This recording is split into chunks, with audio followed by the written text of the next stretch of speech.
వివాదానికి అగ్గి రాజేసింది. రవిచంద్ర గారు, ముందుగా మీకు తోటి ప్యానలిస్ట్ అందరికీ శుభోదయం అండి. ఇప్పుడు వైసీపీ పార్టీకి పని పాడు లేనట్టుంది. ఇప్పుడు వంగవీటి రాధా గారు, రంగా గారి అబ్బాయి ఎక్కడ వారి తండ్రి గారికి చెడ్డ పేరు తీసుకురాకుండా చక్కగా అతని యొక్క ఒక పర్యాయమైన శాసనసభ్యులు అయ్యారు. ఆయన పని ఆయన చేసుకుంటున్నారు. మీరు ఇప్పుడు రంగా గారు ఒక కులానికి పరిమితం కాదు. ఆయన ఎప్పుడూ కాపు రిజర్వేషన్ గురించే మాట్లాడలేదు. ఆయన పేద బడుగు బలహీన అణగారిన వర్గాల యొక్క ఆశాజ్యులు. ఆ అణగారిన వర్గాలు ఎవరైనా సరే, ఏ కులమైనా, ఏ మతమైనా సరే, ఏ ప్రాంతమైనా సరే నిలబడినటువంటి ఒక నిప్పు కణిక. ఆ యొక్క స్ఫూర్తి అందుకున్నవాడు ప్రతివాడు రంగా వారసుడే. రంగా గారికి జన్యుపరంగా వారసుడు రాధా గారు. కానీ ఆయన స్ఫూర్తి ఆయన పిల్లల్లోనే రగిలించలేదు. ఆయన అలా రగిలించాల్సిన అవసరం కూడా ఏం లేదు. ఆయన స్ఫూర్తి అందిపుచ్చుకుని ముందుకెళ్లే ప్రతి ఒక్కడు రంగా గారి వారసుడే. ఈరోజు పవన్ కళ్యాణ్ గారు ఏ రకంగా రంగా గారు ఆ రోజుల్లో యువతని ప్రభావితం చేసి అన్యాయాలపై, పేద బడుగు బలహీన వర్గాలపై జరుగుతున్న పోరాటం చేసి పోరాట యోధుడిగా నిలబడి మార్పు తీసుకుని ప్రయత్నించారు. అటువంటి స్ఫూర్తి ఈరోజు ఈ సమకాలీన రాజకీయాల్లో ఆంధ్రప్రదేశ్ లో రగిలిస్తున్న వ్యక్తి పవన్ కళ్యాణ్ గారు. సో ఆ యొక్క స్ఫూర్తి అందుకున్న ప్రతి ఒక్కడు, ఈరోజు పవన్ కళ్యాణ్ గారు కావచ్చు, లేదు మరొకరు కావచ్చు, పేరు రావారు, అదొక స్ఫూర్తి. ఏ రకంగా మార్టిన్ లూథర్ కింగ్ నల్ల జాతీయుల మీద జరుగుతున్నటువంటి దమనకాండకి ఎలుగెత్తి దాటి వారికి హక్కులు ఇచ్చాడో, ఏ రకంగా బిఆర్ అంబేద్కర్ గారు అణగారిన వర్గాలకి వాళ్ళ హక్కుల కోసం పోరాడి భారతదేశానికి ఒక సమున్నతమైన రాజ్యాంగం అందించారు. అటువంటి పోరాట యోధులు చాలా మంది ఉన్నారు. కొంతమందికి లేటుగా గుర్తింపు రావచ్చు. ఇప్పుడు అంబేద్కర్ గారి గుర్తింపు మా చిన్నప్పుడు ఎలా ఉండేది, అబ్బాయి మనకు సంబంధించిన వ్యక్తి కాదు, ఆయన దళితుల వ్యక్తి అన్న ఇమేజ్ కొంతమంది నాయకులు సృష్టించి పెట్టారు. ఆ తర్వాత మేము చదువుకున్నాక ఉద్యోగాలు వచ్చి చదివితే అర్థమైంది, ఇంత మహానుభావుడు ఏంటి ఒక కులానికి పరిమితం చేశారు అన్నారు. నరేంద్ర మోడీ గారు వచ్చాక విఖ్యాతి చేశారు ఆయన్ని. ఆయన యొక్క పంచతీర్థాలని డెవలప్ చేసి బిఆర్ అంబేద్కర్ గొప్పతనాన్ని చాటారు. అలాగే రంగా గారి విషయం కూడా అంతే. రంగా గారు ఒక అణగారిన వర్గాల యొక్క హక్కుల కోసం చిరుప్రాయం నుంచే 37 ఒక చిన్న వయసులోనే 40 ఏళ్ల వయసులోనే ఒక 38 వయసులోనే శాసనసభ్యుడు ఈ 3.5 సంవత్సరాలు మాత్రమే బతుకుండి పేద బడుగు బలహీన వర్గాల కోసం ఆత్మ బలిదానం చేసినటువంటి ఒక గొప్ప పోరాట యోధుడు, ఒక గొప్ప ఈ యొక్క అణిచివేస్తున్న వర్గాలకి ఒక ప్రతినిధి. ఆ ప్రతినిధిని ఒక చట్టంలో పడేసి రకరకాల ఆరోపణల మీద ఆయన యొక్క రావాల్సిన గుర్తింపు రాకుండా చేశారు. ఏనాటికైనా సరే రంగా గారికి ఆ రకమైన గుర్తింపు, మంచి గుర్తింపు వస్తుంది. ఏ రకంగా కొంతమంది నాయకులు వాళ్ళ జిల్లాల పేర్లు ఉన్నాయి, యూనివర్సిటీలు 4-5 యూనివర్సిటీ పేర్లు ఉన్నాయి, 4-5 ఎయిర్పోర్ట్లు వాళ్ళ పేర్లు ఉన్నాయి, వాళ్ళే నాయకులు అన్నట్టు వేరే వాళ్ళ నాయకులు కాదన్నట్టుగా ప్రొజెక్ట్ చేస్తున్నారు. తప్పనిసరిగా ఈ పరిస్థితి మాత్రమే. కానీ వైసీపీ పార్టీ ఏం చేశారు, వారి యొక్క 5 ఏళ్ల టైంలో వాళ్ళు ఏం చేశారు, గౌతమ్ రెడ్డి గారు రంగా గారిని అన్ననాటి మాటలు అన్నాడు ఆయన 2019 ఎన్నికలకు ముందు. అందుకనే మీ పార్టీ ఆ విజయవాడ అయినా కదా, ఆయనగా సస్పెండ్ చేశారు మీ పార్టీ నుంచి. మరి ఆయన మీరు అధికారం లేకుండా, సిగ్గు లేకుండా మళ్ళీ ఆయన మీ పార్టీలో తీసుకుని కార్పొరేషన్ చైర్మన్ చేశారు. ఏం వెనక పెట్టారు కార్పొరేషన్ లో? ఆయన ఏం చేశారంటే, ఇదా మీకు రంగా గారి ఉన్న స్ఫూర్తి? ఆ వ్యక్తి మీద అంత మాటలు అన్న వ్యక్తిని తీసుకొచ్చి కార్పొరేషన్ చైర్మన్ చేస్తారా? అంతకు ముందు ప్రభుత్వం ఈడబ్ల్యూఎస్ రిజర్వేషన్ 5% కాపులకు ఇస్తే మీ ప్రభుత్వం వచ్చి తీసేసింది. మీరేం చేశారు? ఎందుకు అనవసరమైన విషయాలు మాట్లాడి రంగా గారి దీన్ని ఏదో అగ్గిరాజేసే విధంగా, రాధా గారు ఆయన పని చేసుకోవాలంటే ఆయన ఏదో గిల్లే విధంగా ఇటువంటి కొర్రి మాటలు, చెత్త మాటలు మానేసుకొని మీ పని మీరు చేయండి. మీరు అధికారులు మీరు ఏం చేశారు, వెనకబెట్టారు చెప్పండి. ఏ రకంగా న్యాయం చేశారు, పేద బడుగు బలహీన వర్గానికి కాపులుగా ఏం చెప్పుకోండి. కానీ అనవసరమైన విషయాల మీద మీ స్థాయికి మించి మాటలు మాట్లాడకుండా ఉంటే మంచిదని చెప్పి. ఒకసారి వెంకట గురుమూర్తి గారు, సార్ నిన్న పోతిన మహేష్ చేసిన వ్యాఖ్యల మీద ఏది ఆ స్ఫూర్తి మీలో కొరవడిందంటూ రాధా మీద హఠాత్తుగా ఎందుకు రాధాగిరి మీద గురి పెట్టినట్టున్నది వైసీపీ? ఏమనుకుంటున్నారు సార్? మీకు పెనాల్లో ఉన్నటువంటి మిత్రులందరికీ శుభోదయం. మిత్రుడు చెప్పినట్టుగా, బీజేపీ మిత్రుడు చెప్పినట్టుగా రంగా గారు పేద బడుగు బలహీన వర్గాలు, ముఖ్యంగా కార్మికులు, కర్షకులు, రిక్షా తొక్కేవాళ్ళు, చెప్పులు కుట్టేటోళ్ళు, పనులు చేసుకునేవాళ్ళు, ఇలా ఎన్నో వేల మందికి అండగా నిలబడినటువంటి వ్యక్తి. ఒక కులం కోసం ఆయన ఏదో కాపుల కోసం పోరాటం చేయట్లేదు అనేది ఏదో మహేష్ మాట్లాడుతా ఉన్నాడు. అది కరెక్ట్ కాదు. ఎందుకంటే అట్లా అనుకుంటే కోనసీమ జిల్లా వెళ్ళి మన గత మాజీ ముఖ్యమంత్రి అక్కడ ఏం చెప్పారండి, కాపులకు మేము రిజర్వేషన్ ఇవ్వలేము అని డైరెక్ట్ గా చెప్పారు.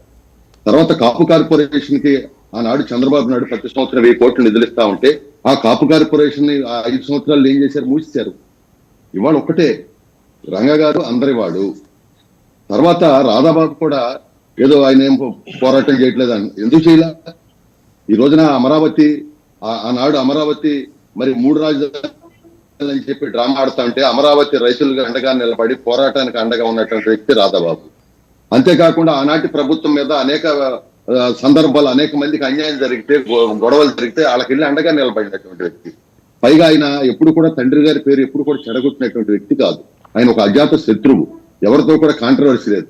కరెక్ట్. ఆయన ఎప్పుడు కూడా ఒక పద్ధతి నిబద్ధత కలిగినటువంటి వ్యక్తి నాకు తెలిసినంత వరకు.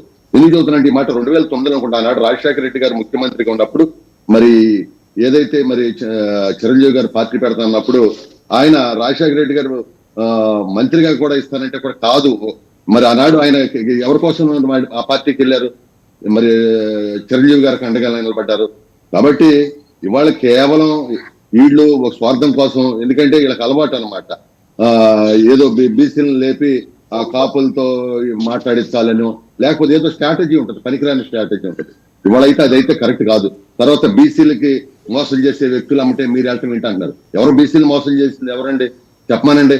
500 మందిని మోసకోతకు వచ్చారు. అమర్నాథ్ గౌడ్ చిన్నపిల్లడిని చంపితే ఎవరైనా మాట్లాడారా? అదేవిధంగా బీసీలను బడుగు బలహీన వర్గాలు చెందిన 75,000 కోట్లు నిధులుపోయినాయి. అదేవిధంగా బీసీలకు రాజ్యాధికారం ఇచ్చినట్టు మొట్టమొదటి వ్యక్తి అన్న నందమూరి తారక రామారావు గారు. స్థానిక సంస్థలు 20% రిజర్వేషన్ ఇస్తే చంద్రబాబు నాయుడు 34% చేస్తే మొన్న 10% పోయింది వాళ్ళ హయాంలో. ఈ విధంగా బీసీలకు సంబంధించినటువంటి 34 సంక్షేమ పథకాలు రద్దు చేశారు. ఇవాళ కేవలం ఏంటంటే ఇవాళ అధికారం పోయేపాటికి ఏం మాట్లాడుతున్నారో ఏమంటున్నారో కూడా తెలియని పరిస్థితి కనపడుతుంది. ఇది అందరూ కూడా గమనిస్తారు. ఇవాళ రాధాబాబు గారి గురించి మాట్లాడేటువంటి నైతిక హక్కు వాళ్ళకి లేదు. రైట్. ఒకసారి అది ఎందుకంటే ఆయన ఎక్కడ ఏ కాంట్రవర్సీలో కూడా వెళ్ళలేదండి ఇప్పటి వరకు కూడా. రైట్. ఒకసారి జ్వాలాపురం శ్రీకాంత్ గారు మాట్లాడతారు. శ్రీకాంత్ గారు, మీరేంటి అంటే అనవసరంగా వివాదాన్ని తెర మీద తీసుకొచ్చారా? ఎక్కడ అటెన్షన్ మీ మీద పట్టలేదని చెప్పేసి మీ మీద పడాల్సిన అటెన్షన్ అంతా అల్లు అర్జున్ లాగేసుకున్నాడు. సో అసలు ఎక్కడ కనిపించట్లేదు మీడియాలో, ఏదో ఒకటి మాట్లాడితే కానీ మళ్ళీ మనం కనపడే అవకాశం లేదని భావించి కడపకి వెళ్తే, పులివెందులకు వెళ్తే ఎలాంటి రెస్పాన్స్ లేదు కాబట్టి ఏదో ఒకటి కొంచెం డైవర్ట్ చేద్దామనే ఉద్దేశంతో తెర మీద తీసుకొచ్చారా? సార్, ప్యానెల్లో ఉన్న సభ్యులకు, 99 టీవీ వీక్షకులకి, వాసుదేవన్ గారికి శుభోదయం. సార్, పులివెందుల్లో జనం లేరా? ఏంటి సార్ మీరు బట్లే మాట్లాడతారు? చూశారు కదా, ఒకసారి టీవీ పెట్టుకొని చూడండి సార్, అర్థమవుతుంది. అసలు ఆయన ఆ ప్రవాహానికి, జన ప్రవాహంలో కొట్టుమిట్టాడుతున్నారు జగన్మోహన్ రావు గారు, ఎట్లా జనాలను కలవాలనే ఉద్దేశంతో. సరే, ఇంతకుముందు కిరణ్ గారు చెప్పారు, చాలా నవ్వు వచ్చింది నాకు. మోడీ గారే అంబేద్కర్ని పైకెత్తారు అని చెప్పారు. అమిత్ షా గారు 2 రోజుల ముందు అంబేద్కర్ గురించి ఎలా మాట్లాడారో చూడండి, మీకే తెలుస్తుంది. కిరణ్ గారు ఒకసారి చూడాలి. రాష్ట్రంలో ఇటు కేసీఆర్ కానీ జగన్మోహన్ రెడ్డి గారు కానీ ఎస్సీ, ఎస్టీ, బీసీ, మైనార్టీలని అంబేద్కర్ గారి దేశంలో ఎక్కడా లేని విగ్రహాలు పెట్టిండేది 2 రాష్ట్రాల్లోనే గుర్తించాలి. మీరు ఏమన్నంటే అంబేద్కర్ను మేమే పైకి తెచ్చినాం, మోడీ పైకి తెచ్చినారన్నారు. నిన్న అమిత్ షా ఏం మాట్లాడారో ఒక్కసారి విజువల్స్ టైం ఉండదు కానీ ఒకసారి పెట్టుకొని చూడండి నిదానంగా. దాని గురించి బీజేపీ చిత్తశుద్ధి అర్థమవుతుంది మీకు. ఎస్సీల పట్ల మీకున్న చిత్తశుద్ధి ఒక్కసారి అమిత్ షా గారు మాట్లాడిన మాటలు వినండి అని నేను తెలియజేస్తున్నా. సార్, అదేవిధంగా రంగా గారు మాట్లాడారు, పోతిన మహేష్ గారు. వాస్తవం. ఎందుకంటే రంగా గారు ఎందుకు మాట్లాడారు, రంగా గురించి, పోతిన మహేష్ రాధా గురించి మాట్లాడిన మాటలు వాస్తవాలు మాట్లాడాడు. ఎందుకంటే అతను వాళ్ళ నాన్నను పొట్టన పెట్టుకున్న కూటమి వైపు ప్రయాణిస్తున్నాడు, వాళ్ళ నాన్నను పొట్టన పెట్టుకున్న టీడీపీ పార్టీ వైపు ప్రయాణిస్తున్నాడు. అతను రాజకీయాల్లో ఎదగకపోవడానికి కారణము అతను పొట్టన పెట్టుకున్న టీడీపీ పార్టీ వైపు నడవడం, అతనికి చేతగానితనం, అతను పార్టీలు మారడం వల్లే అలా అయిపోయాడు రాధా. ఇప్పుడు రంగా గారు ఉన్నారు. రంగా గారు గతంలో కాపుల ఆరాధ్య దైవమే కాదు అతను. రంగా గారు ఇంతకుముందు మన టీడీపీ సోదరుడు చెప్పినట్ల బడుగు బలహీన వర్గాల ప్రతి ఒక్కరి ఆశాజ్యోతి రంగా గారు. అతను మన రాష్ట్రంలోనే ఎక్కడ ఎవరికీ లేనన్ని విగ్రహాలు రాష్ట్రంలో ఉన్నాయి రంగా గారికి. రంగా గారు ఒక మాట మాట్లాడి ఏదైనా చేసినాడంటే బడుగు బలహీన వర్గాలకు ఆ పని అయిపోయేంత వరకు కూడా అతను వెనక తగ్గేవాడు కాడు. కానీ అదేదో చెప్తారు కదా సార్, సామెత ఉన్నా ఒకటే ఊడినా ఒకటే అని. రాధా గారు అతని మంచితనం ఏం ఉపయోగం పడదు అంటున్నా. నీతి నిజాయితీ నిబద్ధతగా ఒక పార్టీ వైపు నడుస్తూ ఒక పార్టీలో ఉండింటే అతను బాగా ఎంపీ అయిపోయేవాడు, లేకుంటే ఎమ్మెల్యే అయిపోయేవాడు, మంత్రి అయిపోయేవాడు. అతని రంగా అభిమానులే అతని తీరు నచ్చడం లేదు ఎవరికి. ఎందుకంటే అతను ఒక్కటే బికాస్ ఆఫ్ టీడీపీని వాళ్ళ నాన్నను కొట్టాన పెట్టుకున్న పార్టీ, ఆ పార్టీ వైపే పయనిస్తున్నాడు. అందుకని అతనికి అక్కడా లేదు ప్రజలలో. కానీ అతని రంగా కొడుకుగా మాత్రమే ఆరాధిస్తారు జనాలు. రాజకీయంగా అతన్ని ఎవరు ఎత్తుకోవడం లేదంటే కారణం ఇదే అనేది గుర్తించాలి. అదేవిధంగా రాధా గారు ఒక్కసారి మన పవన్ కళ్యాణ్ గారు ఎలా మాట్లాడారో రాధా గురించి కూడా చెప్పాలి. అంటే రాధా గారు కాపు కాదు కమ్మను, కమ్మ కాదు కాపను 2 విజువల్స్ మాట్లాడాడు. అంటే కాపులంతా కూడా ఒకే విధంగా పైకెత్తుకోవాల్సిన పని లేదు. కమ్మలకు కాపులు అండగా ఉంటేనే మనము పైకి రాగలం అనే విషయాన్ని పవన్ కళ్యాణ్ గారు కూడా ఎప్పుడో మాట్లాడారు. కాబట్టి ఇటువంటివంతా కూడా రాధా ఎరగకపోవడానికి కారణం అన్ని పార్టీలు కూడా ఇప్పుడు విజయవాడ నడ్డిబొడ్డు ప్రాంతంలో కానీ చుట్టుపక్కల ప్రాంతంలో కానీ ఏ పార్టీ అయినా సరే మన వంగవీటి రంగా గారి బొమ్మ పెట్టుకుందే వారికి మనుగడే ఉండదు. ఎందుకంటే అలా అతన్ని 36 సంవత్సరముల తర్వాత చనిపోయినా కూడా నిజంగా చిరస్థాయిగా జనాల మదిలో నిలబడ్డాడు రంగా గారు. అంటే దానికి కారణం వారు చేసిన కృషిని కానీ కొడుకు బూడిదలో పోసిన పన్నీరు మాదిరి తయారు చేసుకొని అతని యొక్క రాజకీయ జీవితాన్ని అతనే కూడా పాపం కాల రాసుకున్నాడు అనేది రంగా గారి అభిమానుల. ఒకసారి జనసేన మహేష్ గారు ఏమంటారో చూద్దామండి. మహేష్ గారు, నిజమేనా? ఇప్పుడు 2 ప్రతిపాదనలు వచ్చాయి. ఒకటేంటంటే మచిలీపట్నం యూనివర్సిటీకి రంగా గారి పేరు పెట్టాలి, లేకపోతే రంగా గారి పేరుతోటి ఎలాగూ ఉన్న కొత్త జిల్లాలు ఏర్పాటు చేస్తున్నారు కదా, మళ్ళీ ఇంకో 2-3 కొత్త జిల్లాలు రాబోతున్నాయట కదా. సో ఆ ప్రాంతానికి రంగా గారి పేరుతో ఒక జిల్లా ఏర్పాటు చేయాలి. జనసేన స్టాండ్ ఎలా ఉండబోతుంది ఈ విషయంలో? నాన్ కమిటలా, లేకపోతే ఏదైనా అగ్రెసివ్గా ఒక మూవ్ ఉండే అవకాశం ఉందా? సార్, ముందుగా నాకు అవకాశం ఇచ్చిన వెంకటేశ్వరానికి అలాగే మీకు ప్యానెల్లో ఇతర పార్టీ నాయకులందరూ కూడా శుభోదయం తెలియజేసుకుంటూ, నిన్న ఎవరైతే ఈ పోతిని మహేష్ ఎవరైతే మాట్లాడారో, అసలు ఈ పోతిని మహేష్ కి గత వైఎస్ఆర్సీపీ పార్టీలో చేరినప్పటి నుంచి ఈ మధ్య ఎలక్షన్లు అయిన తర్వాత కనీసం పట్టించుకోకపోవడం, రాష్ట్ర స్థాయిలో చాలా మందికి పదవులు ఇస్తున్నా, జిల్లా స్థాయిలో పదవులు ఇస్తున్నా, కనీసం ఈ పోతిని మహేష్ కి వార్డు లెవెల్లో కూడా లేకపోవడం, పోనీ అదేదో జనసేన పార్టీలో సీటు కోసం ట్రై చేసి ఏదో పెద్ద నాయకుడు అని చెప్పి. ఎందుకంటే పోతిని మహేష్ పార్టీ ఆఫీస్ పోకముందే నేను 10 సార్లు పార్టీ ఆఫీస్కి వెళ్ళాను. అసలు ఈ పోతిని మహేష్ జనసేన పార్టీలో లేకపోతే, జనసేన పార్టీలో పని చేయకపోతే అసలు క్రెడిబిలిటీ కానీ అతను ఉన్నటువంటి ఏమీ లేదు అసలు చెప్పాలంటే పోతిని మహేష్ కి. నువ్వు ఎలక్షన్ టైంలో ఏం చేసావు, ఎలా వెళ్ళిపోయావు అందరూ తెలుసు. ఆ తర్వాత నీ పరిస్థితి ఏంటంటే రోడ్డు మీద ప్లాట్ఫామ్ లో పడాల్సి వచ్చింది. నాకున్న ఇన్ఫర్మేషన్ ఏంటంటే వైఎస్ఆర్సీపీ పార్టీలో నిన్ను తీసుకెళ్ళి ఒక వార్డు చూసుకోమని చెప్పి వేశారంట. జనసేన పార్టీలో నువ్వు టికెట్ ట్రై చేసిన వ్యక్తి నువ్వు, వైఎస్ఆర్సీపీ వాళ్ళు నేను కరెక్ట్ గా ఎక్కడ పెట్టాలో ఆడ పెట్టారు. ఏదో విజయవాడలో ఉన్నారు కాబట్టి ఏదో అప్పట్లో వెల్లంపల్లి శ్రీనివాస్ గారిని ఇష్టం వచ్చినట్టు మాట్లాడి తిరిగి మళ్ళీ ఆయనతోనే. ఇది నీ బతుకు అనేది అందరికీ తెలుసు. పోతిని మహేష్ గారి యొక్క బతుకు ఏంటో అందరికీ తెలుసు.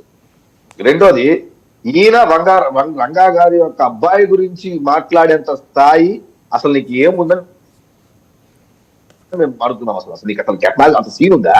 అసలు నువ్వు మాట్లాడితే దాని మీద చర్చించిన స్కోప్ ఉందా? నిన్న నువ్వు ఏదో ఒక విధంగా లైమ్ లైట్ లో ఉండాలి కాబట్టి వచ్చి ఏదో నీ డైలాగులు కొంటున్నావు తప్పితే అసలు ఈ పోతిని మహేష్ ఎవరు సార్? అసలు నాకు చెప్పాలంటే ఈ పోతిని మహేష్ అనే అతనే ఒక పెద్ద ఈరోజు చెప్తున్నాం కదా, కేవలం నన్ను పట్టించుకోవట్లేదు, నన్ను మాట్లాడించట్లేదు ఉద్దేశంతో ఏదో ఎవరి మీద బుడద వెళ్తే పైకి వస్తామనుకున్నప్పుడు నువ్వు రంగా గారి గురించి మాట్లాడే క్రమంలో వాళ్ళ అబ్బాయిని టార్గెట్ చేస్తూ ఆయన రాజకీయ భవిష్యత్తు గురించి, నీ రాజకీయ భవిష్యత్తు గురించే దిక్కులేదు నీకు. నువ్వు ఏ పార్టీలో ఉన్నావో ఆ పార్టీలో చుట్టుపక్కల నీ పరిస్థితి దిక్కులేదు. నిన్న అక్కడ నిలబడుకొని ప్రెస్ మీట్ ఇస్తాడో దాని చుట్టుపక్కల వైఎస్ఆర్సీపీ కార్యకర్తలు ఎంతమంది ఉన్నారో ఒకసారి చూపించండి చూద్దాం. నీ వెనక వైఎస్ఆర్సీపీ నడిచే కార్యకర్త చూపించు. జనసేన పార్టీ అనుకున్నాడు పోతి మహేష్ ఏమన్నా పవర్ ప్లాన్ చూసి నాయకులు వెనకాల నడిచేదానికి. ఇది సార్. ఇంకోటి, రంగా గారి సబ్జెక్ట్ వచ్చేటప్పటికి 100% భారతదేశంలో ముఖ్యమంత్రులు అయితే చనిపోతేనే విగ్రహాలు, ప్రధానమంత్రి అయి చనిపోయిన తర్వాతే విగ్రహాలు. భారతదేశంలో ముఖ్యమంత్రి కాకుండా, ప్రధానమంత్రి కాకుండా భారతదేశంలో ఎక్కువ విగ్రహాలు ఉన్న ఏకైక రాజకీయ నాయకుడు ఎవరన్నా ఉన్నారంటే, క్షమించాలి, రాజకీయ నాయకుడు కంటే కూడా నాయకుడు ఎవరన్నా ఉన్నారంటే అది రంగా గారు అని మాత్రమే మేము మనస్ఫూర్తిగా తెలియజేసుకుంటున్నాం. మాలాంటి జనరేషన్స్ కి అసలు ఆయన ఎవరో కూడా తెలియదు. ఇప్పుడు కూడా మా ఏరియాలో రాయలసీమలో ఎక్కడ ఎతికినా కానీ మా విగ్రహాలు కనబడదాయండి. మేము కోరుకుంటాం ఏంటంటే ఆయన ఒక్క విగ్రహం పడితే ఒక తరం మేల్కుంటుంది, ఒక తరం మేల్కుంటుంది. కారణం ఎలా అంటే ఆయనలో ఉన్నటువంటి నాయకత్వ లక్షణం ఏదైతే ఉందో. రంగా గారు కాపు జాతిలో పుట్టిన నాయకుడు అవ్వచ్చేమో కానీ ఆయన కాపు నాయకుడు అయితే మాత్రం కాదు. ఎందుకంటే నేను విజయవాడలో ఎప్పుడు విజయవాడకి వెళ్ళినా కానీ ఎక్కడన్నా ఆ కారులో కానీ ఆటోలో కానీ ప్రయాణించేటప్పుడు జనరల్ గా ఎవరినన్నా క్వశ్చన్ చేసి రంగా గారి గురించి అడిగితే వాళ్ళు చాలా గొప్పగా మాట్లాడేవారు. కానీ వాళ్ళు ఎవరు కాపుకు సంబంధించిన కులం సంబంధించిన వాళ్ళు కాదు. ఎంతో మంది బీసీలు కానీ, ముస్లింస్ కానీ, మైనారిటీలు కానీ, క్రిస్టియన్స్ కానీ ఎంతో మంది మాట్లాడతారు. మేము అనుకుంటా ఉంటాం అదే ఈయన కాపు జాతి సంబంధించింది కదా అనేసి. బట్ అప్పుడుదా మాకు తెలిసింది విజయవాడలో ఎవరితో మాట్లాడించినా ఆయన గురించి చాలా గొప్పగా మాట్లాడు. వాళ్ళెవరు కాపులు కాదు. కాబట్టి అన్ని జాతులకు అతీతమైన నాయకుడు నాకు తెలిసి ఏ తరంలోనూ ఇంకా మళ్ళా పుట్టడు. ఈ తరానికి కాదు, ఏ తరానికి కూడా ఒకే ఒక నాయకుడు రంగా గారు మాత్రమే. కాబట్టి అటువంటి వాళ్ళని పేరు పెట్టి వాళ్ళ అబ్బాయిని డిఫేమ్ చేసే కాన్సెప్ట్ ఏంటో నాకు అర్థం కాదు. అదేందో నీకు కావాలంటే నువ్వేం కావాలో నువ్వు చెప్పుకో. వాళ్ళ అబ్బాయి ఎక్కడ ఉండాలా, వాళ్ళ అబ్బాయి ఏం చెప్పాలా, మన పరిస్థితి ఏంటి, మనం ఎక్కడ ఉన్నాం, మన పొజిషన్ ఏంటి, రంగా గారు రాధా గారు ఎక్కడ ఉండాలా, రాధా గారు ఏం చేయాలని ఆయన వ్యక్తిగతం. ఒకవేళ మొన్న ఎలక్షన్స్ లో ఆయన ఇక్కడ కూడా రాయలసీమలో కూడా ఆయన పర్యటించడం జరిగింది. ఆయన అక్కడ ప్రజలు యాక్సెప్ట్ చేయకపోతే, నొప్పుకోకపోతే ఆయన ఎక్కడ రానిరు, ఆయన వెనక ఎవరు పోరు, ఆయన వెనక ఎవరు తిరగచ్చు. సో కాబట్టి దీని వైఎస్ఆర్సీపీ వాళ్ళు, సారీ క్షమించాలి, ఇది వైఎస్ఆర్సీపీ వాళ్ళు కూడా కాదు, దీని పోతిన మహేష్. ఎందుకంటే వైఎస్ఆర్సీపీ వాళ్ళే పోతిన మహేష్ ని వైఎస్ఆర్సీపీ అనుకోవట్లేనప్పుడు నేనెందుకు పోతిన మహేష్ ని వైఎస్ఆర్సీపీ వాళ్ళగా చెప్పి ఆయన ఏదో పెద్ద ఫేమ్ లోకి తీసుకురావాలా? మహేష్ ఏం మాట్లాడారో చూద్దాం. మెరుపుల మహేష్ గారు, పోతిన మహేష్ గారు ఏం మాట్లాడారో చూద్దాం ఒకసారి. రంగా గారి ఉద్యమ వారసులుగా మేమందరం అనేక సందర్భాల్లో పోరాటం చేశాం, ప్రజలకు అండగా నిలబడ్డాం. కానీ రంగా గారి జీవితాన్ని, ఆయన ఆశయాన్ని ముందుకు తీసుకెళ్లాల్సినటువంటి వ్యక్తులు మాత్రం కుటుంబ వారసులుగానే మిగిలిపోతాం.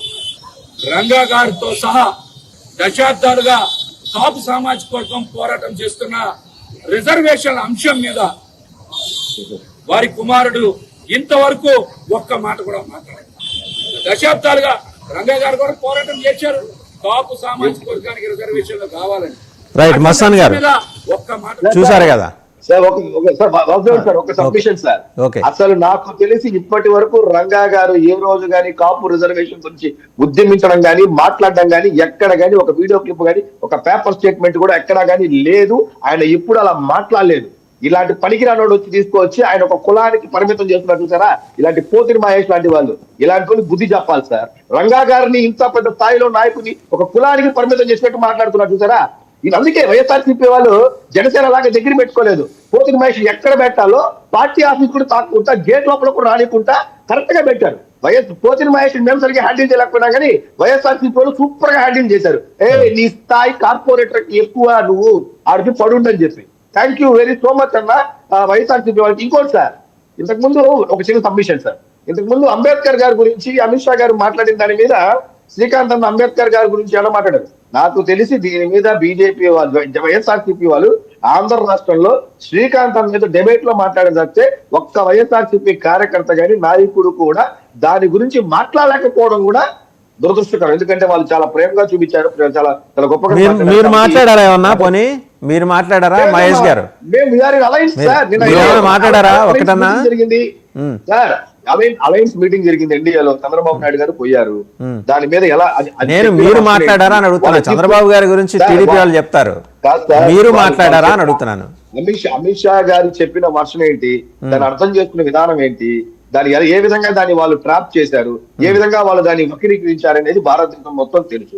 ఎక్కడ ఏం మాట్లాడితే రాజకీయం చేస్తామని భారతదేశం సంగతి వదిలేయండి సార్, మీరు మాట్లాడారా అని అడుగుతున్నా. నేను మళ్ళీ మూడోసారి అడుగుతున్నా, మీరు మాట్లాడారా, జనసేన మాట్లాడిందా అని అడుగుతున్నా. సార్ ఆయన మాటల్ని వక్రీకరించారు సార్, ఆయన ఉద్దేశం అది కాదు సార్. సరే, జనసేన తరఫున ఇప్పటి వరకు దీని మీద రెస్పాండ్ అయింది మెరుపుల మహేష్ గారు ఒక్కరే.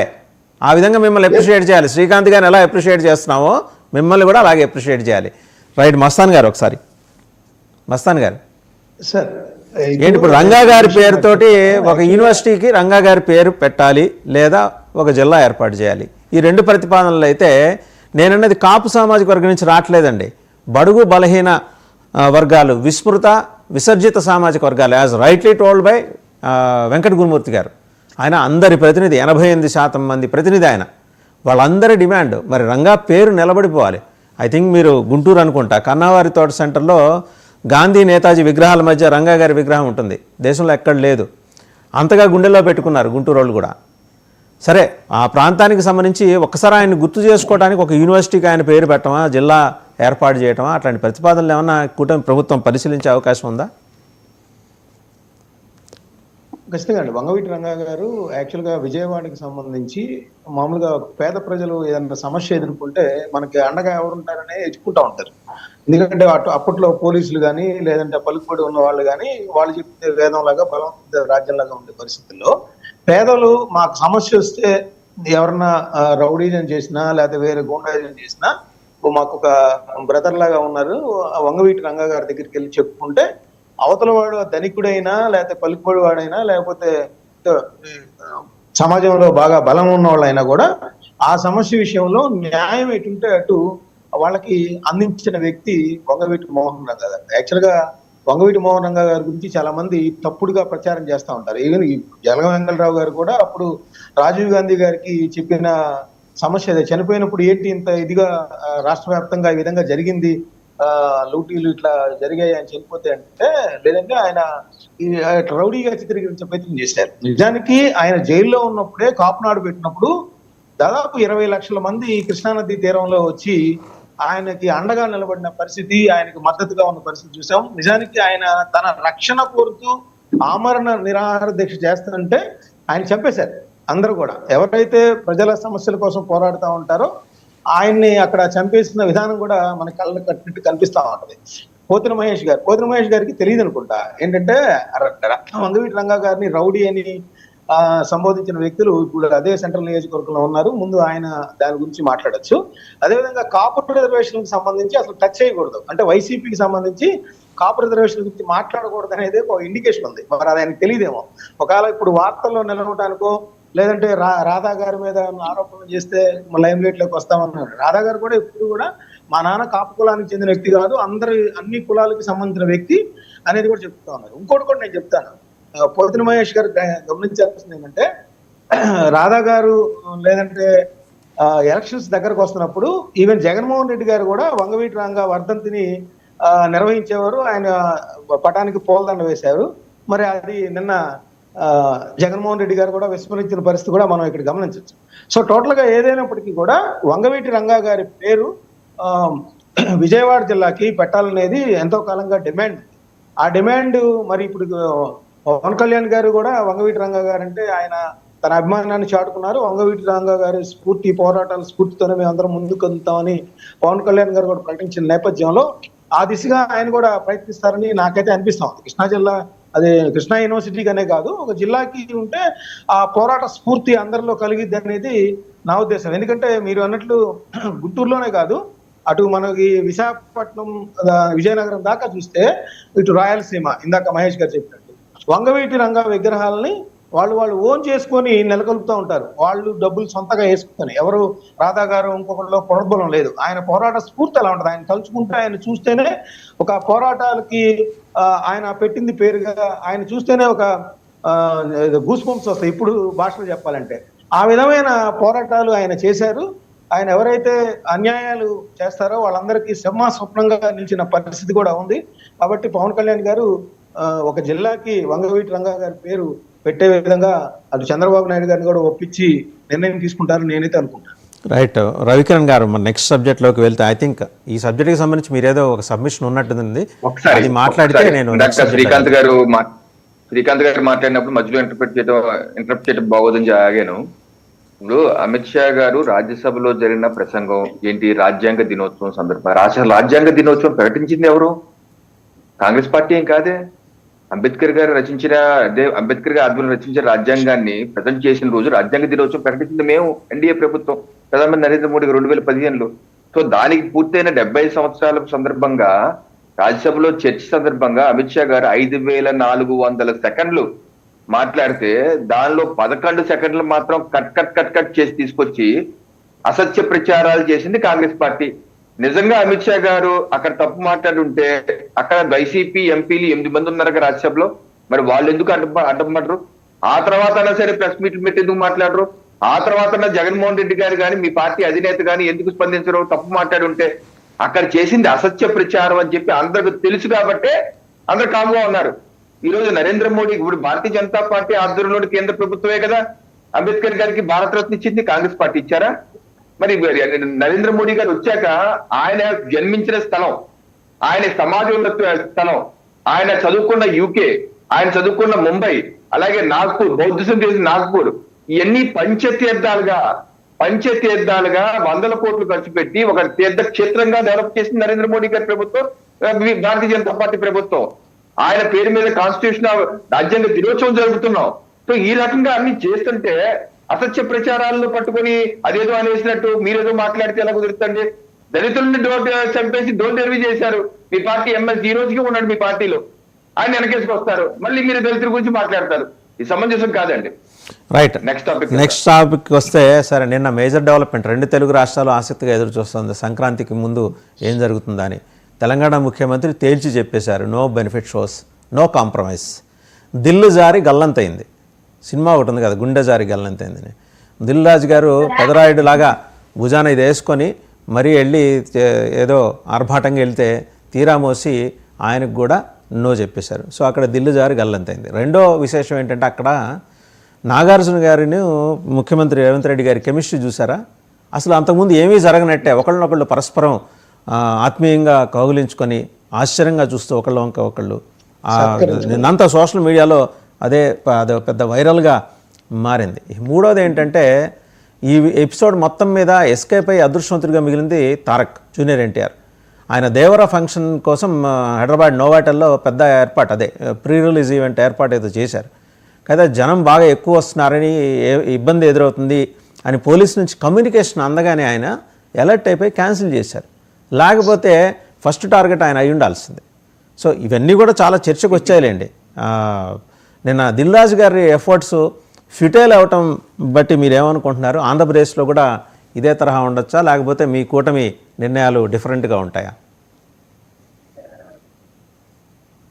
సార్, ఇప్పుడు ఫిల్మ్ ఇండస్ట్రీ యొక్క సమావేశం నేను జరిగింది 1 సంవత్సరం పాటు లేట్ అయింది. అంటే ఫిల్మ్ ఇండస్ట్రీ తమ గుణపాఠాల నుంచి ఏ పాఠాలు నేర్చుకోవట్లేదు. ఇప్పుడు ఒక ఫిల్మ్ ఇండస్ట్రీకి ఇప్పుడు వాళ్ళకి ప్రధానమైన సమస్య ఏంటి? 3-4 సంవత్సరాలకు ఒక సినిమా చేస్తారు ఈ హీరో, అనేక 100 కోట్లు. ఇదివరకంటే కృష్ణ గారు సంవత్సరానికి 25 సినిమాలు చేసేవారు, అలాగే ఎన్టీఆర్ గారు చేసేవాళ్ళు, లేకపోతే శోభన్ బాబు గారు 10 సినిమాలు చేసేవారు, ఇలాగా చిరంజీవి గారు 10-15 సినిమాలు చేసేవారు. ఇలాగ నెలకి 2-3 కొత్త సినిమాలు వచ్చాయి, మొత్తం కలకలలాడుతూ ఉండేవి, థియేటర్లు ఫుల్, అన్ని ఫుల్ బాగుండేవి. కానీ ఇప్పుడు అలా కాదు. ఒక సినిమా ఒక హీరో 3-4 ఏళ్ళు చేస్తాడు, అతనికి ఏంటి బెనిఫిట్ షో కావాలి. అలాగే రిలీజ్ అయిన రోజు నుంచి 10 రోజుల వరకు టికెట్ రేట్లు ఎక్కువ పెంచేసి సినిమా బాగున్నా బాగుపోయినా డబ్బులు దండేసుకోవాలి. వినియోగదారు దగ్గర నుంచి ఆల్మోస్ట్ లైక్ దోపిడీ చేసేయాలి. ఒక రకంగా అది దోపిడీ చేసి తీసుకెళ్ళి, అది వాళ్ళకి కావాల్సిన మెయిన్ ఎకనామిక్ మోడల్. ప్రస్తుతం వాళ్ళకున్న ఎకనామిక్ మోడల్ అది ఇంప్లిమెంట్ చేసేది ఎవరు? ప్రభుత్వాలు ఇంప్లిమెంట్ చేస్తారు. ప్రభుత్వాలతో మీరు సన్నిహితంగా ఉంటే ఈ గొడవ రాదు కదా. ఇప్పుడు జగన్మోహన్ రెడ్డి గారితో మీకు గొడవ ఎందుకు వచ్చింది? మీరు సన్నిహితంగా లేరు కాబట్టి ఆయన కోపం వచ్చింది. అందుకే 30 ఏళ్ల నాటి టికెట్లు 5 రూపాయలు, 10 రూపాయలు, 15 రూపాయలు, 30 ఏళ్ల నాటి టికెట్ రేట్లు పెట్టారు. ఒక తొక్కితే మీరు అందరూ పరిగెత్తులు వచ్చారు. అప్పుడు మళ్ళీ ఏదో వయా మీడియాగా సెట్ చేశారు. ఆ గుణపాఠం ఉంది కదా. మరి తెలంగాణలో కొత్త ప్రభుత్వం వచ్చాక నిన్న జరిగిన సమావేశం ఏదో అప్పుడే జరుగుంటే ఈ సమస్య వచ్చేది కాదు కదా. ఇప్పుడు చేతులు కాలేక ఆకులు పట్టినట్టు మీరు ఎందుకు పరిగెత్తారు? బెనిఫిట్ షోలు, అలాగే టికెట్ రేట్లు పెంచనే మనం బెనిఫిట్ షోలు ఏంటి అని చెప్పి ఆయన అసెంబ్లీలో చెప్పాడు. ఆయన ఓకే కరెక్టే, మరి 300 రూపాయల టికెట్ ని 3000 రూపాయలు ఎందుకు పెంచమన్నాడు? పైపచ్చి రేవంత్ రెడ్డి గారు నా సామాన్య ప్రభుత్వం అంటారు. 300 రూపాయల టికెట్ ని 3000 బెనిఫిట్ షో పెంచి ఎవరి నుంచి దోపిడీ చేస్తారు? Is it accountable or not? Is it white money or black money అని చెప్పాలి కదా. అయితే ఇప్పుడు జరిగిన మీటింగ్ ద్వారా ఏం ఒరిగింది ఫిల్మ్ ఇండస్ట్రీకి? మీకేమైనా బయటకు వచ్చిన సమాచారం ప్రకారం మాత్రం మేము బెనిఫిట్ షోకి అలౌ చేయను అని వచ్చింది బయటికి. అలాగే టికెట్ రేటు పెంచి కూడా పెంచుకొని ఇవ్వనన్నట్టుగానే వచ్చింది. మీకు రిలీఫ్ అయింది, మీ ఇండస్ట్రీకి రిలీఫ్ అయింది. ఏమొచ్చింది? పైపెచ్చు ఆయన ఢిల్లీ నుంచి గల్లీ వరకు తిట్టిపోశాడు ఫిల్మ్ ఇండస్ట్రీని.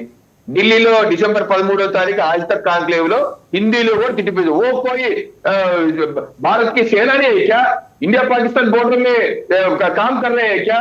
वो कौन है स्टार का? मैं खुद ही स्टार हूँ, వాళ్ళే స్టార్, నేనే సొంత స్టార్ని, నేనే స్టార్ని అన్న. ఫిల్మ్ ఇండస్ట్రీ వాళ్ళకి సేవ చేస్తున్నారా? ఓ సేవ కర్రా క్యా?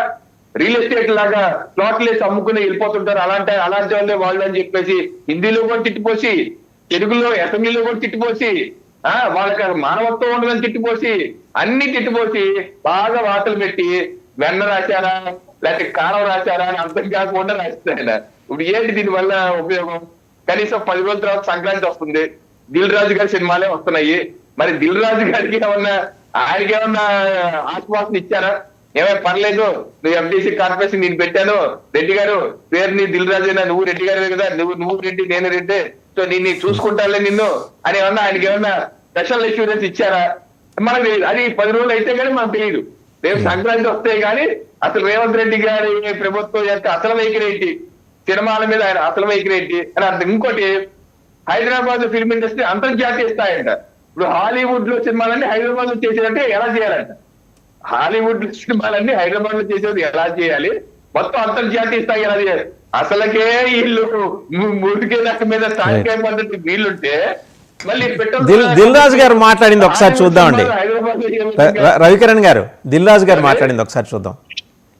ఇండియన్ సినిమాలే కాదు, ఇంటర్నేషనల్ హాలీవుడ్ సినిమాలు కూడా షూటింగ్లు జరగటానికి ఇండస్ట్రీ నుంచి మాకు సలహాలు ఇవ్వండి. ఆ రేంజ్లో హైదరాబాద్ సిటీని ఆ లెవెల్లో పెట్టి వాళ్ళకి కావాల్సిన హాలీవుడ్ వాళ్ళు వచ్చి షూటింగ్ చేసుకోవటానికి కావాల్సినవి కూడా మనం అరేంజ్మెంట్స్ ఏం చేస్తే వాళ్ళు వచ్చి హైదరాబాద్లో షూటింగ్లు చేసి హైదరాబాద్కి ఒక ప్రత్యేకత ఉండాలి సినిమా దానికని రెండో పాయింట్ చెప్పారు.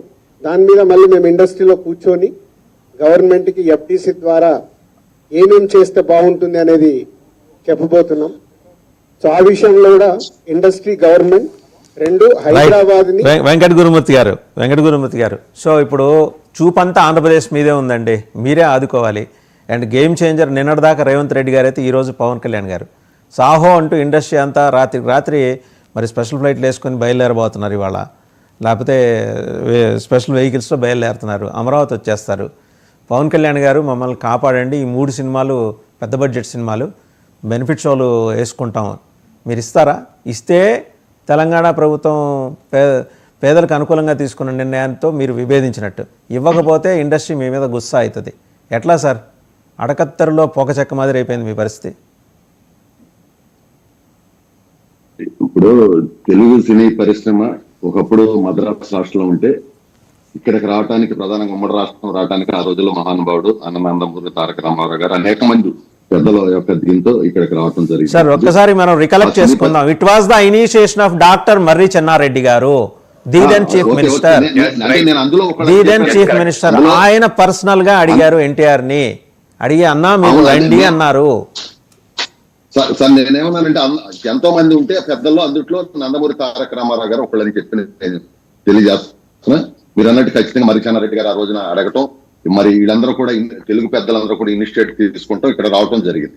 ఆ తర్వాత ఎన్టీ రామారావు గారు వచ్చిన తర్వాత కూడా మీరు చూశారు, మరి ఆయన కళారంగంలో ఉన్నటువంటి ఆయన కళాకారుడిగా ఆయన ఎంతవరకు సేవ చేయాలో అంతవరకు సేవ చేశారు.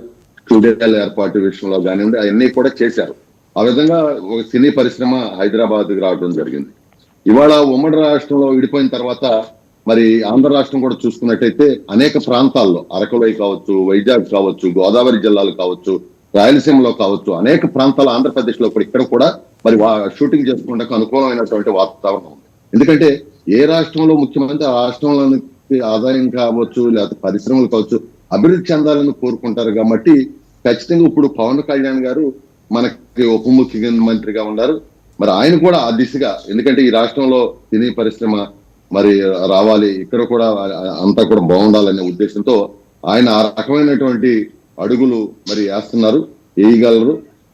తర్వాత మీరు చెప్పింది ఏదైతే ఉందో దాన్ని ఖచ్చితంగా, ఎందుకంటే అందరూ కూర్చొని ఒక నిర్ణయం, ఎందుకంటే ఎవరికి ఇబ్బంది లేకుండా ఒక కూర్చునే పరిస్థితి లేదు, పరిగెత్తుకుంటూ వస్తున్నారు వాళ్ళు. ఇండస్ట్రీ ఏపీ పరిగెత్తుకుంటా వస్తోంది. ఎందుకంటే 3 పెద్ద సినిమాలు, బాలయ్య బాబుది ఉంది, రామ్ చరణ్ అండ్ వెంకటేష్ గారు, 3టికి దిల్ రాజు గారే. ఆయన దిల్లు జారి గల్లంతైంది, అక్కడ రాజుగారు జారిపోయారు అక్కడ. కనీసం ఇక్కడైనా ఆయనకి ఏమన్నా కొంచెం ఊపిరి పీల్చుకునే వెసులుబాటు కల్పిస్తుందా కూటమి ప్రభుత్వం? ఖచ్చితంగా. ఎందుకంటే సినీ పరిశ్రమకి ఇప్పుడు సినిమా అనేది ఒకసారి చూస్తాం ఎవరైనా కానీ, ఆ చూసే సందర్భంలో ఫ్యాన్స్ కోసం ఏదైనా చేస్తాం మేము. అట్లా ఉంటారు జనం ఫ్యాన్స్. సో మేము అట్లని ఏకపక్షంగా కాకుండా అటు పరిశ్రమను దృష్టిలో పెట్టుకుని ఇటు ప్రజలను దృష్టిలో పెట్టుకుని ఒక మంచి నిర్ణయాన్ని. ఒక విషయం చెప్పండి సార్, 3,000 రూపాయల టికెట్లు ఆంధ్రప్రదేశ్ లో ఉంటాయా? అదొక్కటి చెప్పండి. ఏం సార్? 3,000 రూపాయల టికెట్లు బెనిఫిట్ షోకి, ప్రీమియర్ షోలకి 3,000 రూపాయల టికెట్లు ఉంటాయా? అదొక్కటి చెప్పండి. ఇప్పుడు అంతంత రేట్లు అయితే ఇప్పుడు వరకు అయితే ఇక్కడ లేవు. అర్థమైందండి. నేను అదే చెబుతున్నాను. ఎందుకంటే ఉభయాలకి ఇబ్బంది లేకుండా చేసేటువంటి నిర్ణయం ఖచ్చితంగా జరిగింది. దాంట్లో ఎలాంటి అనుమానం లేదు. రైట్. ఒకసారి శ్రీకాంత్ గారి దగ్గరికి వెళ్దాం. మీరేంటంటే కొండనాలకి మందేస్తే ఉన్ననాలు ఊడిపోయినట్టు ఏదో టికెట్ల రేట్లు తగ్గించి పేద ప్రజలకు అనుకూలంగా 5 రూపాయలు 10 రూపాయలు చేసి బదనాం పాలి చివరికి 11కి దగ్గర ఆగారు. అలాంటిదే ఆయన కూడా అక్కడ చేసి మొత్తం ఎక్సర్సైజ్ అంతా చేసి చివరిలో కొంచెం ఏదో మాడి మీద కొట్టి మందేసే కార్యక్రమం చేశారు. సరే, అది ఫిటల్ అటెంప్ట్. పాపం దిల్రాజు గారు అసలు ఏం చేయాలో అర్థం కాని పరిస్థితిలోకి వెళ్ళిపోయారు. ఆయన ఎఫ్డీసీ చైర్మన్గా మాట్లాడదామంటే ఒక లెక్క, ఇండస్ట్రీ తరఫున మాట్లాడదామంటే ఒక లెక్క, రెండు విధాలా మాట్లాడటానికి వీలైన ఒక విచిత్రమైన పరిస్థితి అక్కడ సీఎం గారు రేవంత్ రెడ్డి గారు క్రియేట్ చేశారు. పోనీ ఇక్కడ ఆంధ్రప్రదేశ్లో ఎలా ఉండబోతోంది అనుకుంటున్నారు మీరు పరిస్థితి? సార్ వాసుదేవన్ గారు, 11 కాగినా 1 కాగినా 23 కాగినా ప్రజల తీర్పు కాబట్టి ఆగాల్సిండేదే, మరీ ముందుకు పోవాల్సిండేదే వారికి సేవ చేస్తూ. 1కి ఆగిన వాళ్ళు ఉన్నారు, 23కి ఆగిన వాళ్ళు ఉన్నారు, 11కి ఆగినాం. దాంట్లో తప్పేం లేదు, ప్రజల నిర్ణయం. ఇంకొకటి, ఇదే విషయాన్ని సినిమా ఇండస్ట్రీలో జగన్మోహన్ రెడ్డి గారు మాట్లాడేటప్పుడు వారు సామాన్య ప్రజలను దృష్టిలో పెట్టుకొని ఈ బెనిఫిట్ షోలు ఉండవు, ఈ టికెట్లు పెంచడాలు ఉండవు అన్నప్పుడు ఇక్కడే కూర్చున్న ప్రజలే కాదు, ఇక్కడ ఉన్న పార్టీలన్నీ కూడా నానాకం మాట్లాడాయి. కానీ ఈ రోజు ఇదే రేవంత్ రెడ్డి చెప్తే అది కరెక్ట్ అవుతా ఉంది. అది దాన్ని సమర్థిస్తున్నారు ఓ పక్క. అంటే దీన్ని ఎలా తీసుకోవాలో అర్థం కాలే. ఈ విజన్ ని జగన్మోహన్ రెడ్డి గారు 5 ఏళ్ల కింద చెప్పారు. సామాన్య ప్రజలకు అందుబాటులో ఉండేటట్టుగా ఇక్కడ ఫిలిం ఇండస్ట్రీని ఆంధ్రప్రదేశ్కు తీసుకొద్దాం, ఇక్కడ పెడదామని. ఇక్కడ విశాఖపట్నాన్ని కేంద్రంగా చాలా అద్భుతంగా నిర్మిస్తామని చెప్పారు ఆ రోజు ఆయన మాటల్లో. కానీ దాన్ని ఎవరు ఆ రోజు పెడచవను పెట్టారు అంతా కూడా.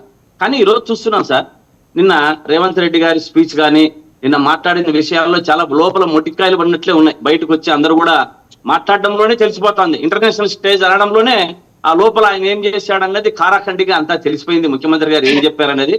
కానీ సైమల్టేనియస్ గా ఇంకొకటి గమనించాలి, దీంట్లో స్టూడెంట్స్ జేఏసీ కూడా ఫిలిం ఇండస్ట్రీని ఉండనీయం, మీరు తట్టా బుట్టా సర్దుకొని వెళ్ళిపోండి అని కాషన్ ఇస్తున్నారు ఓ పక్క. అంటే అప్పటికి మన సిఐ మాట్లాడిన దాంట్లో కానీ, ఏసీపీ మాట్లాడిన దాంట్లో కానీ, వీళ్ళు కానీ నాకు తెలిసి ఫిలిం ఇండస్ట్రీని తెలంగాణలో ఉండేటట్టు కనపడడం లేదు. దీన్ని అప్రమత్తంగా ఉండి మనమే దీన్ని విశాఖపట్నంకు ఏదో చేంజ్ చేసుకొని సామాన్య ప్రజలకు అందుబాటులో ఒక ఆహ్లాదకరమైన సినిమా విషయాన్ని అందరూ కూడా దీన్ని సపోర్ట్ చేయాలని చెప్పి మన ఇండస్ట్రీని మన ఆంధ్రప్రదేశ్ కు రావడమే బెటర్. ఎందుకంటే మనం చూస్తున్నాం చాలా రోజులు ఉన్నారు, ఆధార్ కార్డులు కూడా ఎంచి తీసి బయటికి పంపించే పరిస్థితులు ఉన్నాయి. కానీ పవన్ కళ్యాణ్ గారిని నేను మొన్న కూడా అడిగాను 4 రోజుల కింద, ఎందుకు దీని గురించి స్పందించడం లేదు? పవన్ కళ్యాణ్ గారు దీని గురించి టికెట్ల విషయంలో కానీ, సినిమా విషయంలో కానీ అన్ని జరుగుతూ ఉన్నా కూడా ఈ ఇండస్ట్రీకి నేను పెద్ద అంటున్నారు. ఇక్కడ మంత్రి, మనకు ముఖ్యమంత్రి, డిప్యూటీ మంత్రి అయ్యారు, వారు బాధ్యతగా తీసుకోవాలి. ఎందుకు తీసుకోవడం లేదు, ఎందుకు మాట్లాడడం లేదన్న విషయాన్ని కొంచెం అందరూ కూడా గమనించాలి. ఆయన మరి ఆచితూచి నిదానంగా మాట్లాడి నిర్ణయం తీసుకుంటారో, వారు తీసుకున్న నిర్ణయాన్ని అందరూ శిరసా వహించే విధంగా దాన్ని ముందుకు తీసుకెళ్తారో, ఎలా తీసుకువెళ్తారనేది ఒకసారి చూడాలి. ఎలాగైతేనే ఫిలిం ఇండస్ట్రీకి చాలా గడ్డు కాలం వచ్చింది తెలంగాణలో, దాన్ని ఆంధ్రప్రదేశ్ లో మనము చాలా అద్భుతంగా జగన్మోహన్ రెడ్డి గారి విజన్ ఎప్పుడు ఉండిందో, వైఎస్ఆర్ కాంగ్రెస్ పార్టీలో జగన్మోహన్ రెడ్డి గారు ఎలా చేస్తామన్నారో ఇప్పుడన్నా ఆ కూటమి చేసి ఆ క్రెడిట్ ను మీరే తీసుకోండి, జగన్మోహన్ రెడ్డి గారికి ఆ పేరును వదిలిపెట్టండి అని కోరుతున్నా. మహేష్ గారు, పేరు వదిలిపెట్టడానికి సిద్ధంగా ఉన్నారా? క్రెడిట్ మీరు తీసుకొని. సార్ ఇప్పుడు నేను సినిమా అంటే జనసేన కాబట్టి సినిమా గురించి ఎక్కువ మాట్లాడుతాను కాదు సార్. ఇప్పుడు మీకేదో ఎంబార్గో ఇచ్చినట్టున్నారుగా, మాట్లాడకూడదు, ఏదో మీకు విధి విధానాలు ఏదో ఇచ్చినట్టున్నారుగా పార్టీ, మాట్లాడకూడదు, ఈ అంశాలు టచ్ చేయమాకండి. అలా అలా అలా ఉంది సార్. అంటే మేము ఎప్పుడు లైన్ దాటి మాట్లాడడం లేదు. ఇంకోటి ఏంటంటే సార్, ముఖ్యమంత్రి మీరు చూసినట్టయితే నాకు తెలిసి అలాంటి విధి విధానాలు రెండు వ్యవస్థలకే ఉన్నాయి. ఒకటి భారతదేశంలో రక్షణ వ్యవస్థకి, రెండు జనసేనకి. మంచిది సార్, అది ఉంటేనే కదా సార్, లేదా నెట్ల మంది మాట్లాడేస్తే ఇబ్బంది అవుతుంది సార్. సార్ ఇప్పుడు చూడండి సార్, మీరు మీకున్న పొలిటికల్ వైసీపీకి కూడా ఉందండి కొన్ని విషయాల్లో, వైసీపీ కూడా ఓకే వస్తా మీ దగ్గరికి వస్తా సార్. మీకున్న జర్నలిజం ఎక్స్పీరియన్స్ లో కానీ, లేకపోతే చాలా మంది రాజకీయ నాయకులు అందరూ కూడా ఉన్నారు. మీరు ఎప్పుడు కానీ ఇలా గతంలో రాజశేఖర రెడ్డి గాని, గతంలో రామారావు గారు కానీ, గతంలో ఆంధ్ర రాష్ట్రంలో, తెలుగు రాష్ట్రాల్లో ఏ ముఖ్యమంత్రి కూడా ఇలాగ సినిమా విషయాల్లో వెళ్ళి దూరి సినిమా విషయాల్ని పట్టించుకోవడం, సినిమా వాళ్ళని పిలిపించుకోవడం, ఏదో కూర్చోబెట్టి క్లాస్ పీకడం, దండాలు పెట్టించుకోవడం, వాళ్ళ గేట్లు ఎక్కడో ఆపేయడం, ఇలాంటి కార్యక్రమాలు ఎప్పుడు జరిగినట్టు కానీ, అలా టార్గెట్ చేసినట్టు కానీ, అలా చర్చించినట్టు కానీ, ఎక్కడ పేపర్లు వచ్చినట్టు కానీ ఎక్కడ దాఖలు లేవు. మొట్టమొదటిసారిగా ఆంధ్ర రాష్ట్రంలో దానికి తెరలేపింది ఎవరు అంటే, నన్ను ఎవరు ఇంతవరకు పట్టించుకోలేదని చెప్పి, నన్ను పట్టించుకోండి అని చెప్పి ఎక్కడో గేట్ ఆపి నడిపించుకుంటా వచ్చినారు. ఇప్పుడు ఈయన కూడా అదే పరిస్థితి, ఇక్కడ కూడా తెలంగాణలో కూడా ఆయన కూడా అలాగే ఫీల్ అయ్యారా? అంతే సార్, అంతే. అక్కడ జగన్మోహన్ నేను ఏమంటే సార్, సినిమా వాళ్ళు సినిమాలు చేసుకుంటారు, పోతా అంటారు సార్. దానికి ఏదో మిగతా చాలా వ్యాపారాలు చేస్తారు, వాళ్ళు పోతా ఉంటారు. దానికి ఇంకోటి ఏంటంటే, ఎవరు మెడ మీద కత్తి పెట్టి కొనుక్కోమని చెప్పరు, సెక్రటరీ కొనుక్కోమని చెప్పరు. సో నేను అనడం ఏంటంటే, ఇంతకుముందు గతంలో పిలిచి వాళ్ళకేదో వార్నింగ్లు ఇచ్చినారు, వాళ్ళని తట్టి ఒక చోట్ల కూర్చోబెట్టారంటే అది ఖచ్చితంగా జనాలంతా చూస్తారు. సినిమా వాళ్ళ మీద, స్పోర్ట్స్ ప్లేయర్స్ మీద ఏం మాట్లాడినా కానీ కామన్ పీపుల్ ఈజీగా కనెక్ట్ అయిపోతారు. రాజకీయ నాయకుల మీద మాట్లాడితే ఎవరు కనెక్ట్ కారు. సో అదే విధంగా రేవంత్ రెడ్డి గారు కూడా, మీరు నమ్మరు సార్ టు బీ ఫ్రాంక్ నేను చెప్తున్నాను, the last benefit show in Andhra Pradesh Stalin cinema 2006. ఆ తర్వాత 9:30కి షోస్ పడిందే లేదు ఆంధ్ర రాష్ట్రంలో. 9:30కి షోసే లేదు. For the kind information, 2006 Stalin is the last movie. ఆ తర్వాత ఎక్కడ పడలేదు. దాన్ని మళ్ళా తీసుకొచ్చింది ఎవరు అంటే, బెనిఫిట్ షోస్ ని రేవంత్ రెడ్డి గారు తీసుకొచ్చారు. మీరు టికెట్స్ చూస్తే కూడా ఏపీ గవర్నమెంట్ అన్న ఒక్కరోజు ముందు నిర్ణయం తీసుకుంది ఒక ప్రీమియం షోస్ మీద. ఈయన 6 రోజుల ముందు నిర్ణయం తీసుకున్నారు. మల్టీప్లెక్స్ లో 1600, 1200 దగ్గర నుంచి ఉంది. ఏపీలో చెప్పాలంటే 75% ప్రైజ్ ఇచ్చారు. అక్కడ 100 రూపాయలు పెడితే 75 రూపాయలే పెట్టారు. అంటే నేను చెప్పడం ఆ పర్సెంటేజ్ లో చెప్తున్నాను. సో ఆ రోజు అన్ని రేట్లు ఇచ్చేసి సినిమాని ఇంకా రేవంత్ రెడ్డి గారు ఆ యొక్క తెలంగాణ గవర్నమెంట్ లేపి, ఒకవేళ ఇన్ కేసు ఆ ఇన్సిడెంట్ కానీ జరగకపోయింటే సబ్జెక్ట్ ఇంకో విధంగా మాట్లాడేవాళ్ళు. ఆ ఇన్సిడెంట్ అలా జరిగింది కాబట్టి, నిజానికి సార్ నిన్న సినిమా వాళ్ళు వెళ్ళిన దాంట్లో కూడా క్రెడిబిలిటీ అనేది లేదు. దానికి కారణం ఏంటంటే, ఈ ఇన్సిడెంట్ కోసమే పోయినట్టు, ఈ సినిమా రిలీజ్ కోసమే పోయినట్టు, ఈ సంక్రాంతి వస్తుంది కాబట్టి అడుక్కోవడానికే పోయినట్టే వెళ్ళినారు తప్ప, వీళ్ళు గౌరవంగా కలిసిన సందర్భాలు కూడా లేదు. ఆ రోజు ఆంధ్రాలో కూడా అదే జరిగింది. సినిమాలు టోటల్ గా టార్గెట్ చేయడం, రేట్లు తగ్గించడం వల్ల పోవడం జరిగింది. అంటే ఏంటి, సినిమా వాళ్ళ మీద టార్గెట్ చేస్తే రేట్లు తగ్గిస్తే నా దగ్గరికి వస్తారు అనే ధోరణి ఏదైతే ముఖ్యమంత్రులకు ఉండిందో, ఇప్పుడు రేవంత్ రెడ్డి గారికి కానీ, ఇంతకుముందు పనిచేసినటువంటి మాజీ ముఖ్యమంత్రి జగన్మోహన్ రెడ్డి గారికి, అది తప్పు అంటున్నాడు. సినిమా వాళ్ళు కూడా ఇంతకు ముందే కూడా పోయిండొచ్చు, మొన్న కూడా పోయిండొచ్చు. ఎందుకంటే ఆ దిల్ రాజు మీరు విన్నారు, మంచిగా అన్నారు, గుండె జారి గల్లంత నిజమా. అంటే ఏమైపోయిందంటే సార్, అందరూ ఫోకస్ దేని మీద వెళ్ళిందంటే, వీళ్ళు జనరల్ గా వెళ్ళి మాట్లాడుతుంటే ఎవరు పట్టించుకోరు. ఈ సినిమా పుష్ప సినిమా అని అల్లు అరవింద్ గారు ఉన్నారు, ఈయన ఎవరు అడుక్కోవడానికి పోయాడా అనే పాయింట్ మీద వెళ్ళింది. ఎన్ కన్విన్స్ అని నాగార్జున గారు కొట్టేశారు. మీరు ఏంటంటే నేను వెళ్ళి ఆ సాల్వా కప్పే ఇన్సిడెంట్ ఏదైతే ఉందో, ఇంకా కప్పకపోతే ఎన్ కన్విన్షన్ తర్వాత ఎమ్ 6 ఎస్ ఇలా కూడా కొడతామని చెప్పి సబ్జెక్ట్ ఏముందో మనకు తెలియదు.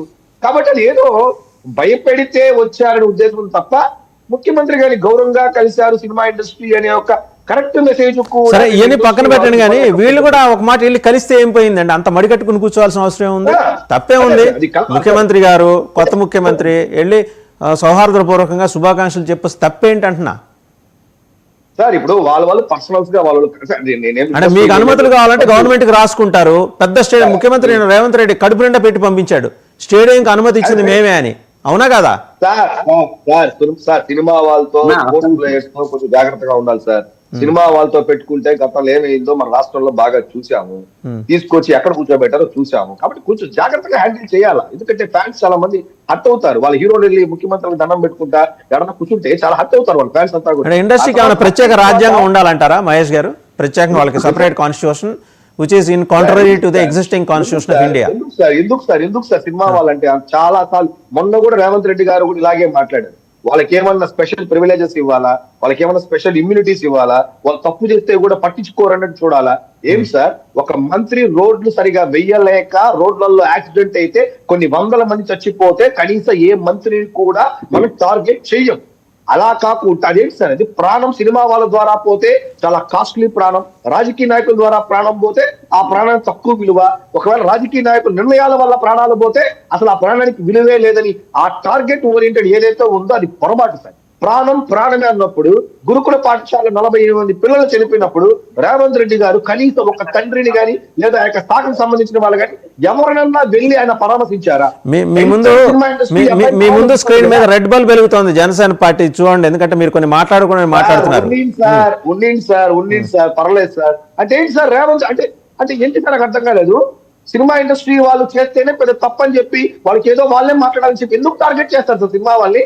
సినిమా వాళ్ళని టార్గెట్ చేస్తే లైన్ లైట్ లోకి వస్తాం అనుకోవడం పొరపాటు సార్, చాలా పొరపాటు. సినిమా వాళ్ళు కూడా ఒక వ్యాపారస్తులే, వాళ్ళు కూడా ఇండస్ట్రీ లాగా వాళ్ళు కూడా సినిమా తీయడం వల్ల ఎంతో మందికి ఉపాధి అవకాశాలు దొరుకుతుంది.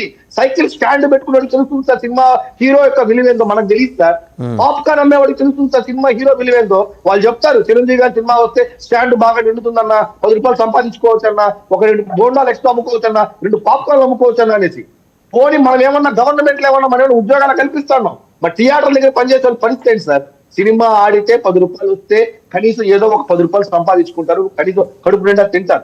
దాన్ని కూడా కొట్టాలి అనుకుంటే మాత్రం చాలా పొరపాటు సార్. గతంలో కూడా సినిమా ఒకసారి మస్తాన్ గారు మాట్లాడతారు. మస్తాన్ గారు మహేష్ గారి మాటల్లో లాజిక్ ఉంది, వేదన ఉంది, రెండింటిని మనం అర్థం చేసుకోవచ్చు. కానీ డిస్క్రిషన్ అని ఒకటి ఉంటుందండి, విచక్షణ అని. ఎక్కడైతే కమోషన్ ఏర్పడే ప్రమాదం ఉన్నట్టు సమాచారం అందగానే జూనియర్ ఎన్టీఆర్ తారక్ గారు ఎలాగా వెంబడే బెనిఫిట్ అదేంటి ప్రీ రిలీజ్ ఈవెంట్ క్యాన్సిల్ చేసుకున్నారో ఆ తరహాలో ఇది చేసుకుని ఉంటే ఈ ఉపద్రవం జరిగి ఉండేది కాదు అనే మాట కూడా వచ్చింది. ఆ వైజ్ గా ఎందుకు ఆలోచించలేకపోయారని ఒక పాయింట్ సార్. నిజానికి ఈరోజు చెప్తాను చూడండి సార్, నిజానికి ఆ రోజు చెప్పాలంటే తారక్ గారి విషయం మీరు కరెక్ట్ గా తీశారు. ఆ రోజు చాలా ఖర్చు పెట్టేస్తారు వాళ్ళు చెప్పాలంటే, ఈవెంట్ కి చెప్పాలంటే చాలా ఖర్చు పెట్టేస్తారు. ఫ్యాన్స్ అంతా కూడా వెయిట్ చేస్తున్నారు, దాన్ని కూడా వాళ్ళు యాక్సెప్ట్ చేశారు. నిజానికి చెప్పాలంటే అల్లు అర్జున్ కూడా అనవసరంగా ఆ రోజు బెనిఫిట్ షోకి రావడం చాలా పొరపాటు. ఇంత క్రేజ్ ఉండి కూడా బెనిఫిట్ షో రావడం అతను చేసిన మొదటి తప్పు. రెండో తప్పు, ముఖ్యమంత్రి గారు అసెంబ్లీలో మాట్లాడిన తర్వాత దాన్ని ప్రెస్ మీట్ పెట్టి ఏదైతే వివరణ ఇచ్చారో అక్కడ అతని యొక్క ఇమ్మెచ్యూరిటీ లెవెల్స్ అనేది స్పష్టంగా కనబడింది. సరే, మీరు డెమోక్రసీలో ఎవరెలా ఉండారో మీరు ప్రత్యేకంగా రాయండి సార్, వాళ్ళు అల్లు అర్జున్ గారు ఫాలో అవుతారు. గూగుల్ రాయండి, మీరు రాయండి. అంటే ఎవరు వాళ్ళు మాట్లాడే స్వేచ్ఛ ఆయనకి లేదా? సరే, మాట్లాడారు కాబట్టి దేవరా సినిమాకి సంబంధించి ఏదైతే ఆయన నిర్ణయం తీసుకున్నారో ఆ విధంగా చాలా కరెక్ట్. ఎందుకంటే ఆ రోజు పోలీసులు ముందుగానే వాళ్ళ టీంతో చర్చించారు, అదేవిధంగా జూనియర్ ఎన్టీఆర్ కూడా సమాచారం అందించిన పరిస్థితి. ఇక్కడ మన అల్లు అర్జున్ గారి విషయంలో ఏంటంటే యాజమాన్యానికి మాత్రమే సమాచారం ఇచ్చారు, కానీ అల్లు అర్జున్ గారికి సార్ మీరు ఇక్కడికి రావద్దు అనే విషయం కానీ, లేదా ఆయన బయలుదేరినప్పుడు సంజయ్ థియేటర్ సమీపాన్ని చేరుకున్నప్పుడు వెంటనే నిలుపుదల చేసినట్లయితే ఇంత ఉపద్రవం కూడా వచ్చేది కాదు. అయితే నిన్న మీరు చెప్పినట్లు రేవంత్ రెడ్డి గారు చూసినట్లయితే ఆయన ఆస్తి కాంక్లేవ్ లో ఎట్లయితే ఆయన జస్ట్ మీడియా వాళ్ళ ముందు మాట్లాడారో అదే విషయాన్ని 50 మంది సినీ ఇండస్ట్రీకి సంబంధించిన ప్రముఖ వ్యక్తులను, పెద్ద హీరోల్ని పిలిచి అదేవిధంగా శుచిమెత్తంగా మందలించినట్టుగా ఉంది తప్పితే అక్కడ సినీ పరిశ్రమకు సంబంధించి ఎటువంటి హామీలు ఇచ్చినట్టు నాకైతే కనపడతలేదు. ఆయన చెప్పాడు, మీరందరూ కనుక ఒళ్ళు దగ్గర పెట్టుకొని వ్యవహరించకపోతే మా సీరియస్ గా ఇట్లానే ఉంటది అనేది చెప్పారు. ఆయన 8 జీవోలు ఇచ్చామని, లేదంటే సినీ పరిశ్రమకి అండగా ఉంటామని రకరకాలుగా చెప్పినప్పటికీ అక్కడ దిల్ రాజును తీసుకొని వచ్చి ఆ నాయకత్వంలో చెప్పింది ఏంటయ్యా అంటే, మీరు సినిమా హీరోలని ఎక్కువగా ఊహించుకోవద్దు, మీరు ఇలా ఉండాలి, మేము ఇతర పరిశ్రమల్లాగే, ఐటీ పరిశ్రమలాగే, ఫార్మా పరిశ్రమలాగే మీది ఒక పరిశ్రమగా గుర్తిస్తాం తప్పితే మీరు ఏం కావాలో అడగండి, ఒక వ్యాపారస్తులుగా అడగండి అనే ఇదే అక్కడ కనిపించింది, కానీ ఇంకోటి కనపడలేదు అనేది నేనైతే చెప్తాను. ఇక్కడ నేననేది ఏంటంటే అసలు సినీ పరిశ్రమలో అంత పెద్ద వ్యక్తులుగా ఉన్నవాళ్ళు అక్కడ అల్లు అర్జున్కి జరిగిన దాన్ని కానీ, లేదంటే ఆయన సినీ ఇండస్ట్రీ మీద ఆయనకున్న అభిప్రాయం అంటే కళాకారులు అంటే దేశ భక్తులేం కాదు, దేశ సరిహద్దులో పోరాడే ఏం కాదు. ఇంకోటి చూసారా మస్తాన్ గారు, అసలు ఏ విషయం మీద వెళ్ళారో అది పక్కన పెట్టేసి మిగిలినవన్నీ మాట్లాడుకొని వచ్చారు. అల్లు అర్జున్ వ్యవహారం ఎవరు మాట్లాడాల? అల్లు అర్జున్ అనే కాదండి, అసలు సినిమా పరిశ్రమకు సంబంధించిన సమస్యలు కూడా ఇప్పుడు ఆయన ఒక నిర్ణయం తీసుకున్నారు. ఒక సినిమా ఇన్సిడెంట్ లో ఈ విధంగా బెనిఫిట్ షోలు వద్దు అనే ఒక నిర్ణయానికి వచ్చారు, రేట్లు పెంచకూడదు అనే నిర్ణయానికి వచ్చారు. సార్ అది అన్ఫార్చునేట్ థింగ్ అనేది మీరే అంటున్నప్పుడు కూడా అట్లాంటి తీవ్రమైన నిర్ణయాలు తీసుకోవద్దండి అనేది విషయం లేదు. ఇంకోటి అక్కడ ఒక పక్కన ఉస్మానియా ఇన్స్టిట్యూట్ లో జేఏసీ కానీ వాళ్ళు కానీ ఇక్కడ నుంచి ఆంధ్ర నుంచి తరలిపోతున్నారని ఇష్టం వచ్చినట్టు మాట్లాడుతున్నారు. వాటికి సంబంధించి ప్రస్తావన కానీ రేవంత్ రెడ్డి గారు వాటిని ఖండించే విధంగా కానీ అలా విధంగా తప్పు, ఆ విధంగా ఆంధ్రప్రదేశ్ కి సంబంధించి ఇక్కడ నటినట్లే కాదు, ఇది ఇక్కడ తెలంగాణలో వేలాది మందికి లక్షలాది మందికి ఉపాధి కల్పిస్తుంది అనే విషయాన్ని కూడా ఎవరు ప్రస్తావించి సాహసం చేయలేకపోయారు. నాకైతే అర్థం కావట్లేదు. దిల్ రాజు గారు మరి ఇప్పుడు ఆయన సినిమాలు రాబోతున్నాయి కాబట్టి గేమ్ చేంజర్ ఆయన నిర్మాతగా ఉన్నాడు, అదేవిధంగా సంక్రాంతికి వస్తున్నాం అనే దానికి నిర్మాతగా ఉన్నారు, డాకు మహారాజ్కి డిస్ట్రిబ్యూటర్ గా ఉన్నారు. ఏదన్నా వీళ్ళందరినీ తీసుకురావడం ద్వారా ఈ 15 రోజుల్లో ఆయన సినిమాలకి ఏమన్నా మేలు కలిగే నిర్ణయం తీసుకోవచ్చా అనే ఇది కనపడింది. కానీ టోటల్ గా సినీ పరిశ్రమకి రేవంత్ రెడ్డి గారి మీటింగ్ వల్ల వనకూడని ప్రయోజనం ఏమీ లేదు. అదేవిధంగా అల్లు అర్జున్ గారికి సంబంధించి ఈ విషయంలో ఏ విధమైన చర్చ అంటే ఇక్కడ ఏదైతే అదే ఇన్సిడెంట్ కదా, సంజయ్ థియేటర్ కి సంబంధించి ఇన్సిడెంట్ వల్ల ఈ రోజు వీళ్ళందరూ కలవగలిగారు. రేవంత్ రెడ్డి గారు గెలిచిన తర్వాత సినీ ఇండస్ట్రీ నుంచి ఎవరు ఒక చిరంజీవి తప్పితే ఒకళ్ళిద్దరు వాళ్ళతో నటినట్లు తప్పితే మిగతా ఎవరు కూడా కలవలేని పరిస్థితి కూడా అక్కడ ఉంది. అవన్నీ వెరసి నిన్న మీటింగ్ సారాంశంగా మనం చెప్పొచ్చు. టోటల్ గా అక్కడ ఇక్కడ చూస్తే ఇక్కడ ఇంకోటి సార్, ఇక్కడ నేను ఒక విషయం ప్రస్తావిస్తాను. ఇందాక శ్రీకాంత్ గారు చెప్పారు ఇక్కడికి రావాలని. ఇక్కడ విశాఖపట్నంలో దగ్గుపాటి సురేష్ బాబు గారికి కేటాయించిన స్థలంలో కొంతమంది వైసీపీ వాళ్ళు ఆక్రమించుకున్నారనేది కూడా ఉంది. మరి ఆంధ్రాకి వాళ్ళు తరలి రావాలంటే వాళ్ళు ఈ విధమైన చేస్తే ఎట్లా? ఇంకోటి, పవన్ కళ్యాణ్ గారి సినిమా 5 రూపాయలకి 10 రూపాయలకి పేరు నాని గారు సమాచార శాఖ మంత్రిగా ఉన్నప్పుడు తహసీల్దార్లు పెట్టి మరీ అమ్మించారు. అప్పుడు ఈ సినీ ఇండస్ట్రీ కానీ ఈ అల్లు అర్జున్ కానీ లేకపోతే ఎవరైతే ఇప్పుడు చోకాళ్ళు పెద్దలుగా చెప్తున్నారు కానీ ఒక్కళ్ళు కూడా స్పందించలేదు. ఇప్పుడేదో సోషల్ మీడియాలో వైసీపీ వాళ్ళు మేమంతా సినిమా ఇండస్ట్రీకి అనుకూలంగా ఉన్నాం అనే కలర్ ఇచ్చేలాగా వాళ్ళు ప్రచారం చేసుకుంటున్నారు. కానీ వాళ్ళ పార్టీలో ఉన్న వాళ్ళు ఎందుకు వెళ్ళిపోతున్నారు? సినీ ఇండస్ట్రీ నుంచి వచ్చిన వాళ్ళు ఆలీ కానీ లేదా పోసాని కృష్ణమురళి కానీ విజయ్ చంద్ర గారు లాంటి వాళ్ళు కానీ ఎవరు ఎందుకు హరాస్మెంట్ తో పోతున్నారు సార్. లోపల ఏ రాజుతో పోతున్నారు? ఒకసారి జగన్మోహన్ రెడ్డి గారు ఏం చెప్పారో చూడండి. విశాఖపట్నంలో కంటే కూడా చాలా బ్రహ్మాండంగా స్థలాలు ఇచ్చి ఏర్పాటు చేసి తిండి ఇష్టిని బయట తీసుకుంటామని చెప్పారు. రెడ్ బుక్ రాజ్యాంగంలో వెళ్ళిపోతున్నారు సార్. ఇప్పుడు నేను అనేది వాసు గారు, ఇప్పుడు పవన్ కళ్యాణ్ గారి సినిమానేమో 5 రూపాయలకి అమ్మించి ఇతర సినిమాలకేమో 500 రూపాయలకి ఇవ్వటం ప్రతీకార రాజకీయాలు కాకపోతే ఏంటది? మరి ఆ రోజు పవన్ కళ్యాణ్ గారికి మాత్రమే 5 రూపాయల టికెట్ ఎందుకు ఇచ్చారు? మిగతా హీరో సినిమాలకి ఎందుకు 500 రూపాయలకి ఇచ్చారు? మీరు ఏదైనా సమాధానం చెప్పగలరా? మీరు అది ప్రతీకారం కాదా? ఒక సినీ నటుడిగా రాజకీయాల్లోకి వస్తే అతను సాధిస్తారా? మీరు ఎవరిని వివక్ష చూపుతున్నారు? ఎవరి మీద వేధింపులు చేశారు మీరు? ఆ రోజు పవన్ కళ్యాణ్ గారు మాట్లాడలేదా? ఇదంతా కూడా పవన్ కళ్యాణ్ గారికి ఇప్పుడు అమ్మమనండి. మీరు 800 రూపాయలు పుష్పకి అమ్మారు కదా, పుష్పకి సపోర్ట్ చేస్తున్నారు కదా. పుష్ప 800 రూపాయలు తప్పు, అల్లు అర్జున్ దోచుకుంటున్నాడు, ఆ విధమైన దానికి మేము వ్యతిరేకం, వైసీపీ వ్యతిరేకం అల్లు అర్జున్ గారు మీరు చెప్పగలరా? అదే తెలంగాణలో జరుగుతుంది, ఆంధ్రాలో జరగడంలే. ఆంధ్రాలో జగన్మోహన్ రెడ్డి గారు ఎప్పుడు ఒకే స్టాండ్ మీద ఉన్నారు. ఆంధ్రాలో జగన్మోహన్ రెడ్డి గారు ఒకే స్టాండ్ మీద ఉన్నారు ప్రతి ఒక్కరికి. నాట్ ఫర్ పవన్ కళ్యాణ్, ప్రతి ఒక్క స్టార్ వచ్చినప్పుడు కూడా. కానీ తెలంగాణ గవర్నమెంట్ లో జరుగుతుంది. తెలంగాణ వద్దు అని చెప్తున్నాము.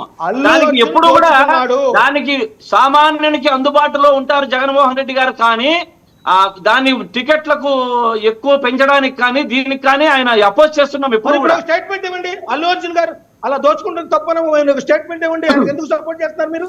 రైట్. ఫైనల్ గా శ్రీకాంత్ గారు, శ్రీకాంత్ గారు, అదే ఆంధ్రప్రదేశ్ లో మీ గవర్నమెంట్ ఇచ్చింటే నిలదీసేవాళ్ళము. మీ కూటమి గవర్నమెంట్ ఇచ్చింటే నిలదీసేవాళ్ళము.